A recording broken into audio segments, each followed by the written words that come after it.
윤석열 정부의 첫 번째 한미 정상회담 결산 좀 해보겠습니다. 오늘 경제 부분 짚어봅니다. 최병훈 교수님 나오셨습니다. 안녕하십니까? 네, 안녕하세요. 자, 이게 이제 그 정세현 전 장관님하고 저희가 김재영 원장과 외교 안보적 측면에서 이제 좀 짚어봤는데 경제적 측면에서 좀 짚어보고 싶습니다. 우선 IPEF 예. 경제적 관점에서 이 IPEF가 의미하는 뭐가 뭡니까 이게 정확하게? IPEF가 이제 인도 할 때 I하고 예. 퍼시픽 태평양 할 때 그렇죠. P하고 그다음에 이제 경제 프레임워크, 예. 이제 경제 플랫폼이라는 얘기인데요. 근데 이제 이거를 이제 만든 이유는 이제 우리가 그동안 잘 이제 알려졌죠. 이게 이제 내용은 이제 앞으로 좀 채워야 됩니다. 예. 채워야 되는데 기본적으로 지금 미국의 최대 목표는 뭐겠습니까요? 중국을 배제한 미국 주도의 공급망을 그러니까는 재편하는 겁니다. 중국을 배제하는 거죠. 예. 그러니까 견제하고 압박하고. 예, 중국의 도전을 그러니까는 이것을 이제 차단시키고 인도 태평양이라는 말 자체가 예. 중국을 해양으로 못 나오게 하겠다는 거 아닙니까? 그렇죠. 중국을 지도를 보게 되면은 북쪽으로 서쪽으로는 대개 이제 대륙이 있고 그다음에 이제 그러니까는 이 남쪽으로가 주로 이제 바다. 그러니까 해외로 나가려면은 바다로 나가려면은 인도 태평양을 그러니까 반드시 거쳐야 되죠. 중국을 못 나오게 하겠다는 게 그렇죠. 인도 태평양이죠. 그렇죠. 예. 그걸 바다 이름으로 지금 바꾼 거잖아요. 예. 근데 이제 이 IPEF 개념을 이제 우리가 이해하려면 이번에 이제 한미 정상회담에 공동 성명문이 나왔잖아요. 예. 성명문을 좀 이제 우리가 이렇게 좀 찬찬히 들여다보면은 대충 이제 파악이 되어져요. 예. 성명문을 보게 되면 세 개의 영역으로 이렇게 나눠져 있습니다. 하나는 이제 첫 번째는 이제 그러니까는 소위 말해서 한반도 이제 그러니까 소위 전쟁 억제와 관련해 가지고 북한 억제와 관련해 가지고 그다음에 이제 한미의 군사 협력 강화 뭐 이런 것들이 이제 그러니까는 그 주요 내용으로 구성된다면요. 지금 IPEF가 이 세 번째 부분에 이제 해당되어지는 건데 세 번째 영역의 제목이 뭐냐면은 글로벌 포괄적 전략 동맹을 구축하고 여기에 이제 그러니까 한국이 주도적인 역할을 하겠다 이 얘기인데 그러면 이제 여기에 이제 포괄적 전략 동맹이라는 말이 나오잖아요.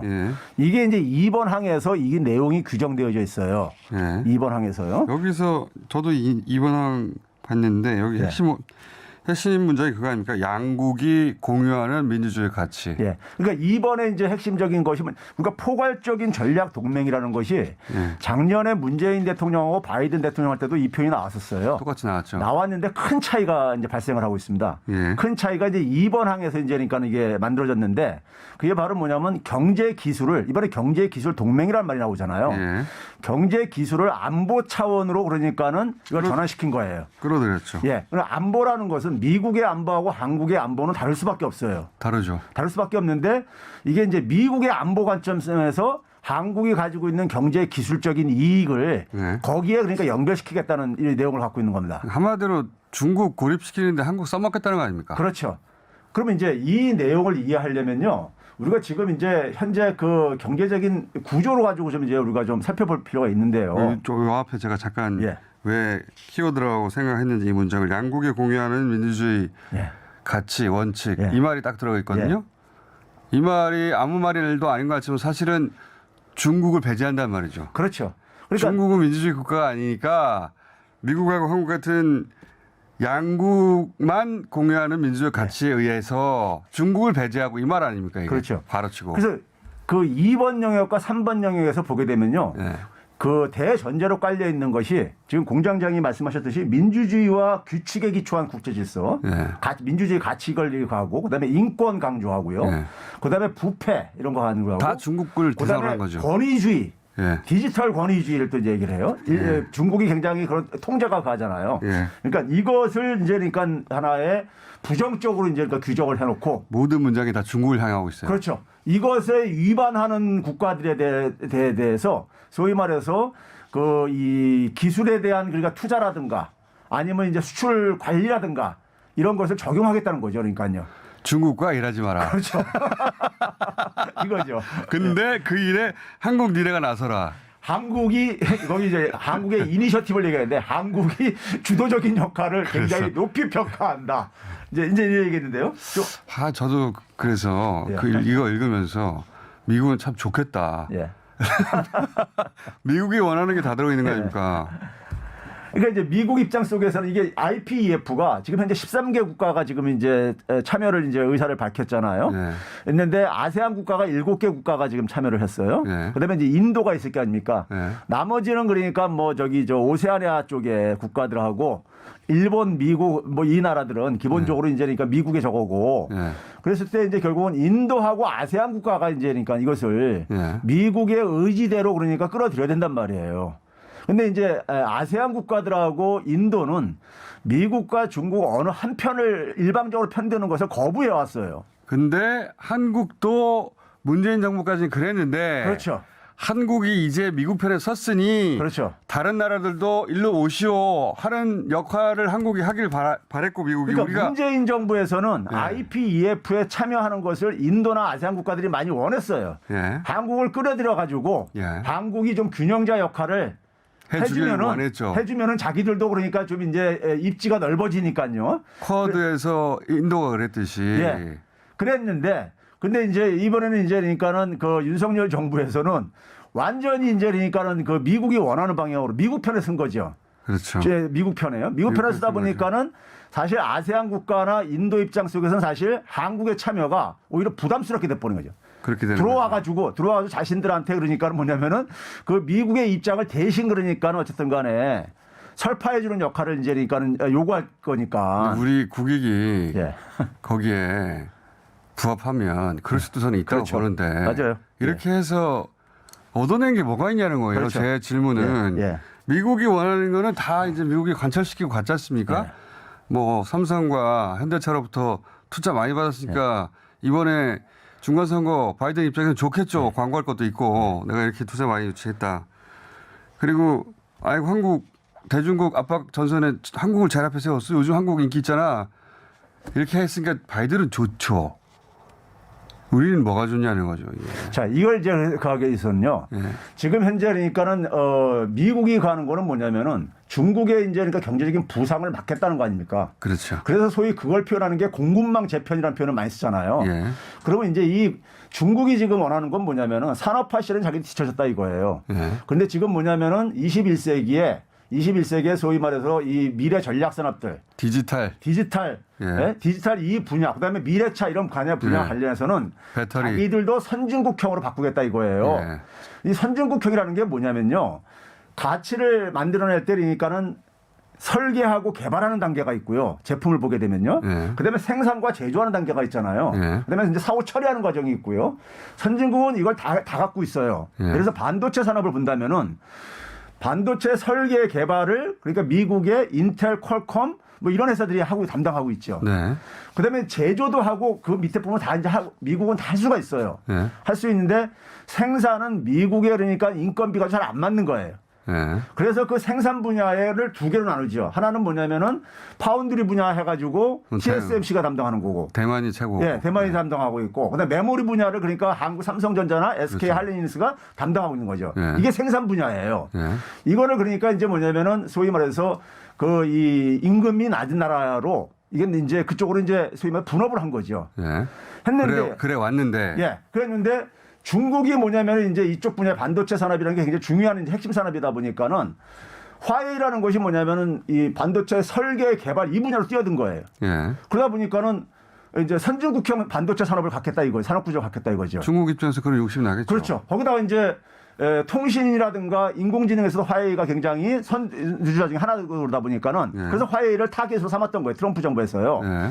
그다음에 이제 미국 입장 속에서는 중국을 성장하는 거를 차단시켜야 되겠는데 중국은 20세기는 뒤쳤는데 21세기는 앞서가겠다는 거 아니에요? 그렇죠. 예. 차단시켜야 되겠는데 미국은 20세기도 앞섰고 21세기도 앞서야 되겠다는 거고. 그렇죠. 예. 차단시켜야 되겠는데 미국이 가지고 이 부족한 부분이 뭐가 되겠습니까요? 생산 제조 부분이 예. 그러니까 소위 말해서 TSMC라든가 파운드리라든가 메모리 분야가 예. 이게 그러니까 대만이나 한국에서 하고 있잖아요. 제조 능력이 해외에 있다. 예. 그러면 미국 입장 속에서 뭘 원하겠습니까요? 그거를 그러니까 안정적으로 그러니까 확보를 하는 거. 예. 근데 이왕이면 미국 내에서 생산하는 게 가장 안정적인 거죠. 그 공급망 문제에 있어서는 그게 그러니까 최선이죠. 한국이나 대만에서 생산을 해가지고 미국이 공급받는 것보다는 그렇죠. 미국 내에서 생산을 하게 만드는 게 가장 강한 거죠. 근데 그 미국 기업들이 그건 잘 못해요. 왜 인건비도 안 맞고 잘 알기 때문에요. 그래서 이제 미국의 투자를 이제니까 유치를 하는 것이고, 그다음에 또 한 가지는 뭐냐면은 중국이 성장하지 못하게 하려면은 삼성이나 TSMC가 그러니까 중국에 대해서 그러니까 연결고리를 끊어버려야 된단 말이에요. 네. 끊어버리는 게 바로 이제 이번에 나온 것이 경제기술 동맹의 내용에 포함된 거예요. 지금 무슨 얘기냐면은 경제기술을 안보 차원으로 이제 전환시킨 거죠. 전환시켰기 때문에 안보의 위해가 될 경우에는 그러니까는 그런 경우에 대해서 그러니까 우리가 소위 말해서 투자 심사라든가 중국에 대한 투자할 경우 투자 심사라든가 수출 관리를 네. 하는 것을 그래서 이번에 이제 NSC에 경제 안보 대화를 그러니까 창구로 포함하겠다 그랬잖아요. 그리고 이제 공군망 구축의 정상회담도 만들고 이런 걸 한 이유가 바로 이제 그러니까는 한국이나 대만이 한국이 가지고 있는 경제 기술 중국이 의존하고 있는 한국에 의존하고 있는 분야에 대해서 중국에 대해서 그러니까 미국이 소위 말해 제재를 가할 때 한국도 거기에 동참하게 만드는 거죠. 이게 되돌아보면 일본이 우리나라에 수출 규제할 때요. 네. 맨 처음 들고 나왔던 게 우리 물건들이 북한에 예. 그때 반도체를 들고 나왔던 건 맨 처음에 들고 나왔던 게 그 북한에 공급된다. 그러니까 안보를 이유로 수출 규제를 걸려고 했거든요. 그렇죠. 처음에. 예. 그 여의치 않자 나중에 이제 속셈은 역사인데 자기들 역사 왜곡을 관철시키려고 굴복시키려고 하는 건데 우리한테. 근데 그렇게 말할 수 없으니까 안보를 걸고 들어왔잖아요. 그렇죠. 수출 규제를. 네. 기술을 그렇게 걸은 거 아닙니까? 그렇죠. 이렇게 하겠다는 거죠. 그렇죠. 미국이 중국을 대상으로 수출 규제를 안보로 걸 때 한국은 니네도 따라 들어와. 그렇죠. 이런 거잖아요. 그걸 합의해 준 거예요. 합의해 준 거지 지금. 예. 미국이 그러니까는 중국에 대해서 안보적인 어떤 이유를 제시할 때 그건 미국이 결정하는 거잖아요. 예를 들어서 그 IPF 보면 뭐 환경 문제도 있고 그다음에 인권도 있잖아요. 중국 인권 말이지 이거 문제야 또는 환경 큰 문제인데 그러면서 또는 안보하고도 크게 문제야. 그럼 그 연결해 가지고 여기 수출 규제의 성격에 제재를 중국에 가면 우리도 같이 가야 되는 거 아닙니까? 그러니까 문재인 정부 때하고 이번하고 큰 차이가요. 문재인 정부 때는 경제 기술을 안보와 분리시켜 가지고 그렇죠. 경제와 기술은 그러니까 하나의 협력적인 차원 속에 서로가 상호 이익 차원 속에서 서로가 주고받은 거예요. 네. 주고받은데 이번에 우리는 뭐냐면 경제 기술 분야에 대해서 미국의 안보 관점에서 한국의 경제 기술이 하위 개념으로 이제 편입된 거죠.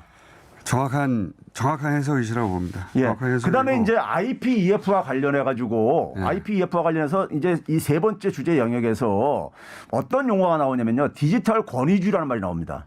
디지털 권위주의. 디지털 권위주의의 위협이라는 말이 나와요. 네.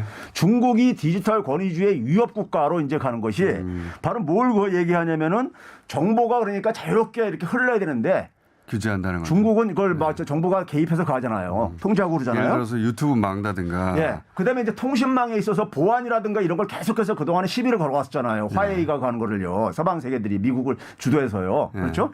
이런 부분들에 대해서 그러니까는 문제 있는 것들을 이 IPEF에서 주요 이제 목표로 이제니까는 이것을 이제니까 우리가 소위 말 차단시키기 위해서 중국 통신망을 배제하는 것을 이제 여기 이제 깔려 있는 거예요. IPEF에 이번에 합의한 목표예요. 우리나라하고 이거네. 그럼 결국은 뭐냐면은 이항에서 합의된 그러니까 경제 기술 동맹을 내용을 IPEF의 하나의 내용으로 만들고 싶어 하는 거예요. 미국은요. 근데 저는 자꾸 드는 생각이 이거 기술과 안보를 엮어서 한국 수출 규제한 게 이게 일본 모델이잖아요. 그렇죠. 근데 이게 큰 틀은 그 모델 아닙니까? IPEF에 우리가 들어간다는 것은 미국이 중국을 일본이 우리한테 수출 규제했듯이 수출 규제할 때 그때는 일본 혼자서 우리한테 한 건데 그건 망했죠. 망했는데 미국이 중국한테 그런 수출 규제할 때 혼자 망할 수 있잖아요. 그러니까 이제 편을 먹어가지고 하겠다는 거잖아요.